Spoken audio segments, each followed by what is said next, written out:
ക്രൊയേഷ്യയിലെ ലോകപ്രസിദ്ധമായ Plitvice തടാകങ്ങൾ കാണാനാണ് ഞങ്ങളുടെ ഈ യാത്ര. ഇതാണ് ക്രൊയേഷ്യയുടെ ആദ്യത്തെ നാഷണൽ പാർക്ക്. പടിഞ്ഞാറും വടക്കുപടിഞ്ഞാറും മാല കപേല പർവ്വതനിരകളും തെക്ക് കിഴക്ക് ലിക്ക പ്ലസിവിക്ക പർവ്വതനിരയും ആണുള്ളത്. കുത്തനെയുള്ള പാറക്കെട്ടുകളുടെ മുകളിൽ നിന്ന് ആഴത്തിലുള്ള മലയിടുക്കുകളിലേക്കുള്ള വെള്ളച്ചാട്ടങ്ങൾ എത്ര കണ്ടാലും മതിയാകില്ല. ഇവിടത്തെ തടാകങ്ങളാണ് മുഖ്യ ആകർഷണ കേന്ദ്രം. പേരിട്ടിട്ടുള്ള 16 വലിയ തടാകങ്ങളും പേരില്ലാത്ത ചെറിയ ധാരാളം തടാകങ്ങളും ഇവിടെയുണ്ട്. ഒന്നിൽ നിന്ന് അടുത്തതിലേക്ക് വെള്ളം ഒഴുകിക്കൊണ്ടിരിക്കുന്നു. 12 അപ്പർ തടാകങ്ങളും 4 ലോവർ തടാകങ്ങളും കാഴ്ചയ്ക്ക് ഒന്നിനൊന്ന് വേറിട്ട മനോഹാരിത അനുഭവിപ്പിക്കുന്നു.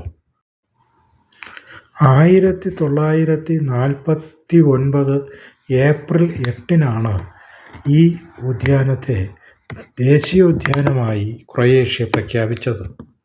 1997 യുനെസ്കോ ഇതിനെ ലോക പൈതൃക പട്ടികയിൽ ഉൾപ്പെടുത്തി.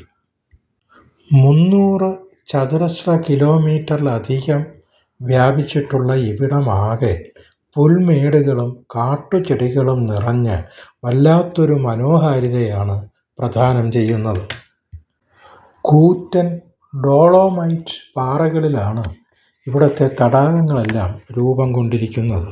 ഏറ്റവും അടിത്തട്ടിൽ കൊറാന നദി ആരംഭിക്കുന്ന സസ്തവ്സി വെള്ളച്ചാട്ടത്തിലാണ് തടാകങ്ങളെല്ലാം അവസാനിക്കുന്നത്. വർഷം മുഴുവനും സന്ദർശകരുള്ള ഇവിടെ 7 വ്യത്യസ്ത റൂട്ടുകളിലൂടെ നമുക്ക് സഞ്ചരിക്കാം.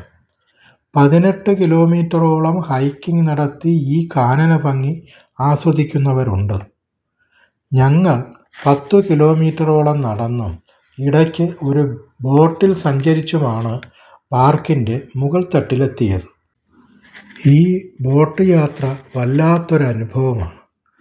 ബോട്ടിലിരുന്ന് ചുറ്റുമുള്ള കൂറ്റൻ മലനിരകൾ കാണാൻ വല്ലാത്തൊരു ഭംഗിയാണ്. ജലയാത്രയിലുടനീളം തെളിയുന്ന ജലത്തിൻ്റെ വ്യത്യസ്ത നിറങ്ങളും ഭംഗിയും ആരെയും ആകർഷിക്കും. 6-7 കിലോമീറ്റർ നടന്ന് ക്ഷീണിച്ചെത്തിയ സന്ദർശകർക്ക് ഈ ബോട്ടിലിരുന്ന് കാനന ഭംഗി ആസ്വദിക്കുവാനുള്ള അവസരം ഒരുക്കിയിരിക്കുന്നത് ഒരു നല്ല കാര്യമായി തോന്നി. തടാകത്തിലെ ജലം പൊതുവെ നീല നിറമാണെങ്കിലും ഇവിടുത്തെ ഓരോ തടാകത്തിനും വ്യത്യസ്ത നിറങ്ങളാണ് കാണാൻ കഴിയുന്നത്.